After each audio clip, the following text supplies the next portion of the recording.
Here we've got water spinach, which is also known as kangkong, which is a close relative of sweet potatoes in Ipomea. And that's one of many trials I've got in the Mulchron row. Pretty excited about this. This is a lot of cover crop straw mulch that was grown in this field in a ratio of 6 areas of biomass production to 1 area of bed, which I believe that I'll be able to get down to 3 to 1 or even 2 to 1 when I transfer these to perennial mulches. And I've shown how the Mulchron works before, but it leaves these 3 nice rows, 1, 2, 3, without mulch, so that you can plant or seed right into them easily. Scott Hall puts the seeder in front of the Mulchron, which is a really good innovation that I'll try to replicate as well.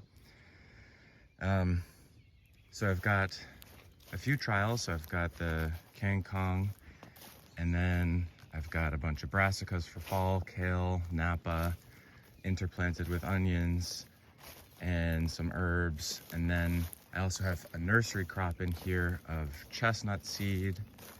Here's the napa. And so we'll see how different plants, these actually have already doubled in size in like 4 or 5 days, so they look pretty darn happy. It's amazing the amount of fertility in all this hay, because it is, because it was cut green and never let to dry out. All the nutrients are getting down into the soil. You can actually see, it's a little bit harder on the video maybe, but the grass right next to the mulch grass, the mulch living grass interface, that grass is 2 or 3 times as dense. It's developing far more biomass than the grass just 6 inches off.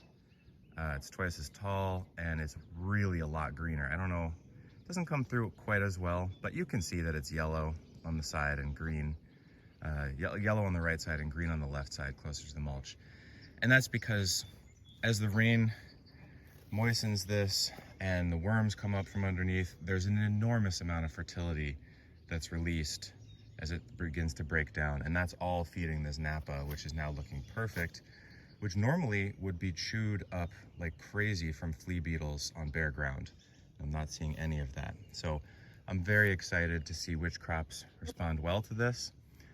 And I'll be converting the majority of the farm over to this system over the next couple of years, using perennial based mulches as the biomass rows rather than the annual that was used here as an experiment. Here over at the headland, the turnaround of this field, I planted some grass, some perennial grass species a couple of years ago that are gonna, now I've got my information, or at least some of my information, as to what I can use for the perennials in the biomass rows. So essentially, as we look into this field, there's 1 bed, and then 3, and then 3. So 6 beds of biomass fed this 1 row of vegetables, and vegetables and nursery. And this grass here, so this is part of the edge of the field. These are little annual grasses, and these are perennial bunching grasses. Tall fescue, perennial rye, and not seen here is the warm season grass, which is eastern gamma grass. That one's best suited for moist soils. So the key is that they have to be bunch grasses so that they're not gonna travel into your production rows. And orchard grass would work, switchgrass would work. There are many bunching grasses. And the idea is that they are then cut and laid down as mulch. It's very different than cutting for hay for livestock.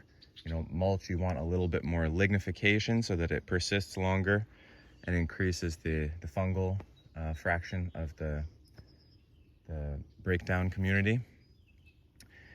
And yeah, so this grows really well. It's pretty darn easy to establish, and it stays in place. So pretty soon, a lot of my fields are gonna have strips of this kind of stuff. This was between knee and waist high when I cut it maybe 3 weeks ago. Here's one that didn't get collected properly, but the stalks were up a little bit, and that resulted in better lignification. So we'll be looking at hopefully 2 lanes of this stuff to 1 lane of veggies. So that'll be enough biomass, fertility, and mulch.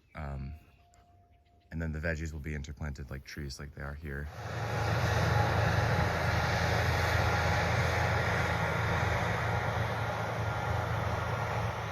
And to establish all that into fields that were, this one had corn last year. To establish that, I'm going to be disking like I have here, and then rototilling to make it nice and even and flat, seeding a mix that has my perennials as well as annual grasses and perennial legumes and annual legumes, so that we have a lot of growth in the first year. This is heading into the middle of July now, and so the cool season grass, the tall fescue, is kind of good for it to establish a little bit after the main heat of summer, although it doesn't matter that much on my soils because I have a lot of moisture. But normally that's okay to establish later in the season, even into early fall. So yeah, rather than no tilling all that stuff in, I'm just gonna be tilling and getting it established a little bit more quickly and with a better stand using the tillage. And then hopefully this will actually be the last time that this whole field is tilled like this, maybe ever in my lifetime, which is pretty crazy to say because this has been tilled straight every year multiple times for about 120 years. So that'd be a pretty abrupt transition. We'll see. It has to work financially for me to keep it that way.